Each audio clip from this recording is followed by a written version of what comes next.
আপনি কি জানেন প্রতিদিন সন্ধ্যার পর এমন কিছু কাজ আমরা অজান্তেই করি যা আমাদের ঘরে ডেকে আনে অশান্তি, দারিদ্র্য এবং অশুভ শক্তির প্রভাব। হিন্দু শাস্ত্র মতে সন্ধ্যার সময় হল দেবদেবীর আগমনের পবিত্র সময়।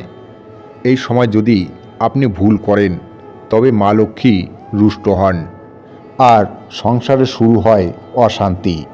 আজকের এই ভিডিওতে আমি আপনাদের জানাবো সন্ধ্যার পর কোন কাজগুলো একেবারেই করা উচিত নয়, কেন করা উচিত নয় এবং তার আধ্যাত্মিক ফলাফল কী হতে পারে।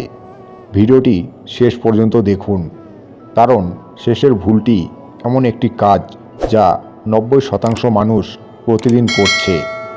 রাতের সময় কিছু নির্দিষ্ট কাজ করলে জীবনে নানা ধরনের সমস্যা দেখা দিতে পারে। এর ফলে ধন সম্পদের দেবী মা লক্ষ্মী রুষ্ট হতে পারেন। বাস্তুশাস্ত্রেও স্পষ্টভাবে বলা হয়েছে কোন কোন কাজ রাতে ভুলেও করা উচিত নয়।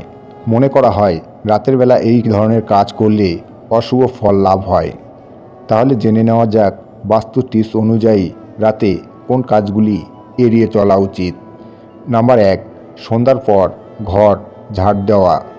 হিন্দু ধর্মে বিশ্বাস করা হয় সন্ধ্যার সময় মা লক্ষ্মীর আগমনের সময়, লক্ষ্মী দেবীকে স্বাগত জানানোর সময়। যদি আপনি ঝাড় দেন তাহলে ঘরের সৌভাগ্য ও সম্পদ বাইরে চলে যায়। সন্ধ্যার আগে ঘর পরিষ্কার করুন, কিন্তু সূর্যাস্তের পর কখনোই ঘর ঝাড়ু দেওয়া উচিত নয়। নাম্বার 2, সন্ধ্যায় প্রদীপ না জ্বালানো। শিব এবং বিষ্ণুর কৃপা পেতে সন্ধ্যায় প্রদীপ জ্বালানো অত্যন্ত গুরুত্বপূর্ণ। সন্ধ্যার সময় ঘর অন্ধকার রাখা অশুভ শক্তিকে আমন্ত্রণ জানানো। প্রতিদিন তুলসী গাছের সামনে বা ঠাকুর ঘরে প্রদীপ জ্বালান। নাম্বার 3, সন্ধ্যার পর দুধ বা লবণ ধার দেওয়া। শাস্ত্রে বলা হয়েছে সন্ধ্যার পর কাউকে দুধ, দই, লবণ বা টাকা ধার দিলে নিজের ঘরের লক্ষ্মী কমে যায়। বিশেষ করে শুক্রবার ও সোমবার এই কাজ করলে আর্থিক ক্ষতি হতে পারে। নাম্বার 4, সন্ধ্যায় ঝগড়া বা চিৎকার করা। সন্ধ্যা হলো শান্তির সময়। এই সময় ঝগড়া করলে ঘরে নেতিবাচক শক্তি বৃদ্ধি পায়। শাস্ত্র মতে এই সময় কলহ করলে পিতৃদোষ এবং গ্রহদোষ বাড়তে পারে।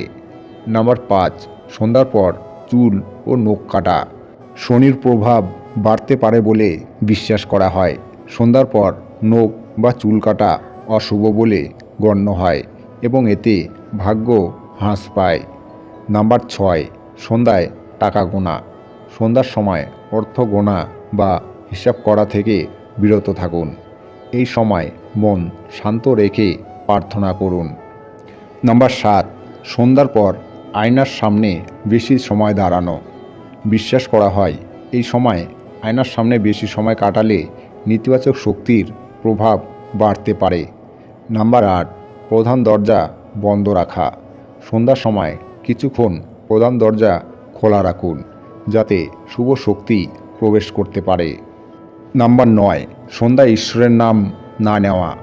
কৃষ্ণ বা রামের নাম জপ করলে ঘরের পরিবেশ পবিত্র হয়। প্রতিদিন অন্তত 5 মিনিট প্রার্থনা করুন। বন্ধুরা, সন্ধ্যার সময়টি অত্যন্ত পবিত্র। এই সময় একটু সতর্ক থাকলেই আপনার জীবন থেকে অনেক বিপদ দূরে থাকবে। মনে রাখবেন, ছোট ছোট ভুলই বড় বিপদের কারণ হতে পারে। যদি এই ভিডিওটি আপনাদের ভালো লাগে তাহলে লাইক করুন, শেয়ার করুন এবং কমেন্টে জয় মা লক্ষ্মী লিখুন। ধন্যবাদ। হর হর মহাদেব।